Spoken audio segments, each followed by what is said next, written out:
వచ్చును కాక. ఇప్పుడు వాక్యం సమయం. మన దేవుని సన్నిధిలో దేవుని వాక్యం కొరకు మనం ధ్యానించాలి.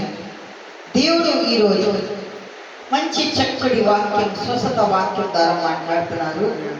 ఎవరెవరు అనారోగ్యంతో బాధపడుతున్నారు, భయంకరమైన కీడు, భయంకరమైన శోధన, భయంకరమైన సమస్య, ఇరుకుల ఇబ్బందులను బాధపడుతున్నారు, వారి కొరకు దేవుడు ఈరోజు ఈ చక్కటి గొప్ప వాక్యం, శక్తిగల వాక్యం ద్వారా దేవుడు మాట కలిగిస్తున్నారు. దేవుడికి స్తోత్రం. హల్లెలూయా, హల్లెలూయా. ఇక్కడ యాకోబు రాసిన సుసమాచార పత్రిక 5వ అధ్యాయం 13వ వచనం నుండి 20 వచనాల వరకు 5వ అధ్యాయం యాకోబు 13వ వచనం నుండి బైబిల్.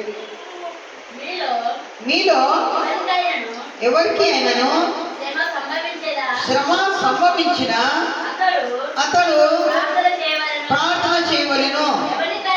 ఎవరికి అయినను సంతోషము కలిగిన అతడు కీర్తనలు పాడవలెను. మీలో ఎవరైనను రోగి అయి ఉన్నారా, అతడు సంఘపు పెద్దలు పిలిపింపవలెను. వారు ప్రభు నామమున అతనికి నూనె రాచి అతని కొరకు ప్రార్థన చేయవలెను. విశ్వాస సహితమైన ప్రార్థన ఆ రోగిని స్వస్థపరచును. ప్రభు అతను లేపను. అతడు పాపములో చేసిన వారైతే పాప క్షమాపణ నొందును. నీ పాపములను ఒకరి కొరకు ఒకరు ఒప్పుకొనడి. మీరు స్వస్థత పొందినట్లు ఒకరి కొరకు ఒకరు ప్రార్థన చేయండి. నీతిమంతుని విజ్ఞాపన మనసు పూర్వకమైనది ఉన్నది, బహుబలమైన గలదై ఉండను. ఏలియా మన వంటి స్వభావము గల మనుషుడే వర్షించుకున్నట్లే అతడు ఆసక్తితో ప్రార్థన చేయగా 3.5 సంవత్సరముల వరకు భూమి మీద వర్షింపలేదు.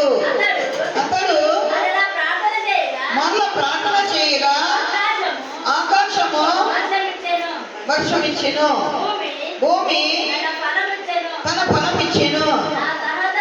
నా సహోదరులారా, మీలో ఎవరైనాను సత్యం నుండి తొలగిపోయినప్పుడు మరి ఒకడు అతనిని సత్యమునకు మరలించిన ఎడల పాపిని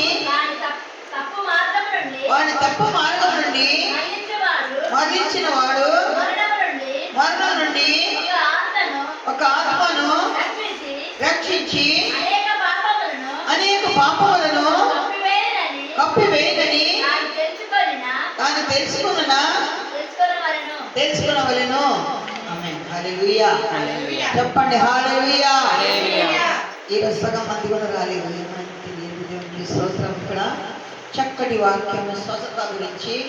స్వస్థత అంటే కనీసం 3-4 రకాల స్వస్థత ఉంటుంది. ఒకటి శారీరకంగా స్వస్థత, హల్లెలూయా. రెండోది మానసిక స్వస్థత, మూడోది ఆధ్యాత్మిక స్వస్థత, నాలుగోది సామాజిక స్వస్థత, హల్లెలూయా.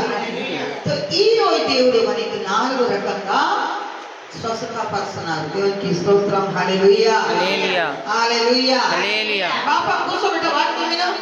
కూర్చో, అక్కడ కూర్చో వాక్యం. ఇక్కడ ప్రార్థన